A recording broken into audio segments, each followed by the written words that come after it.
Om Namo Bhagavate Vasudevaya. Om Namo Bhagavate Vasudevaya. Om, I bow to the Lord Vasudeva. Joy to you, friends. We're reading from the second chapter of the Bhagavad Gita, and stanza 24 says, the soul is never touched. It is immutable, all-pervading, calm, unshakable. Its existence is eternal. You know, time and space are actually just illusions. My guru said something interesting that I've also, sometimes the things he said I've pondered for many years and don't completely understand, but he says when people who have been blind gain their sight, the first thing they see is that everything is flat. They don't see things in perspective. He used this as a way of illustrating that space really doesn't exist. The image of distance, the thought that we're going a certain distance to get anywhere. I remember this woman came to Ramana Maharshi, a great master in India in the last century, and she came from London. She said, I've come a long way to see you. He said, you haven't moved. It's interesting, but you know, the universe is center everywhere, circumference nowhere. Truth is center everywhere, circumference nowhere. God in creation is center everywhere, circumference nowhere. And everything in the beginning, when science first discovered that the world is not the center of the universe, finally it was reduced to a little tiny mud ball on the outskirts of a huge galaxy of which there are some 200 billion others. Man seems to have been reduced to nothing. And now suddenly we're coming to the understanding that reality is always at one point. And only from that point, only from who you are, can you understand anything. Doesn't matter about the most distant galaxies. It means nothing to you until you can understand it in terms of your own self. Science can never bring you to that level of refined understanding, but yoga can. Devotion to God can. When you can go down to your own essence, you will discover that there is no such thing as time and space. Everything's happening right around you. The world seems to be moving around you, but you are still here. This has been, as I've said, part of the strange. There's one of the strange aspects of living in several places, as I have to do, that I can't clearly remember where I am. I have to sort of picture the different apartments or houses in which I live, and then think, oh, it must be this house now. I remember once waking up in the morning and having absolutely no idea where I was. And I finally began to think it through, and I thought, well, I'm not in Los Angeles, where I'd been living. I'm out in the desert. Well, where in the desert? Well, I'm not in 29 Palms. I'm out on the outskirts. And finally, removing all these veils of where I wasn't, I finally realized I was lying here in bed, ready to get up. It was a very strange experience. But in fact, think of it sometimes, because it will help you. It'll help you to realize that what happens here isn't terribly important to you in your abiding self. And as far as time goes, what happened to you 1 billion years ago is just as real as it is right now.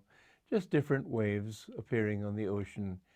And your present reality is just one wave, and it'll subside. But the ocean is eternal. And the ocean is vast, but this truth is not vast. It's vast because it encompasses everything. But at the same time, it's not vast at all because it doesn't, in encompassing everything, doesn't have to do it in time and space. This is how it is possible for people to know the future. I had a very interesting experience in India. There was a book of Brigu that somebody, Rajamanigendra Singh in Patiala, told me about it. And he took me out to the village of Barnala, the little town of Barnala, where some custodian of this book was. It was a book written thousands of years ago, back in the age when time itself is understood to be a delusion. Now we're in an age when space is going to be understood as a delusion. We'll be able to conquer space, and perhaps finally even to realize that there is no such thing as distance. It's even possible for us here on this planet, in this galaxy, to go to the most distant galaxy in an instant. This may come, I don't know. But anyway, this man lived in the higher age, the next higher age, which is a mental age. And when people realize that time itself is just a delusion. And in that age, this man wrote about the lives of people who would come in the future. And it was very interesting to me to find that this thing had, this patra, this piece of paper, it wasn't paper in the original, but as I found it copied, it was in paper form, old paper. But it told my name. It said that he was born in Romania, grew up in America. His father named him James. My name was James Donald Walters. Later he'll become a monk, and he'll take the name Kriyananda. His guru's name is Yogananda. He has brothers, but no sister is possible, although one sister will die in his mother's womb. All this was true. I never knew that my mother had a miscarriage, but she had had one. And it talked about the future, about certain possibilities of sudden death, for example, and several times those things came to me. But then it told about I had two readings. One was in Barnala, and I'm combining two of them. Later I found one in another place, and it said I've already given him a reading in my Yoga Valli, as it called it. And so instead of giving my last life, which it usually did, it went back to the time of Kurukshetra, the very time that we're discussing in this Bhagavad Gita series of talks.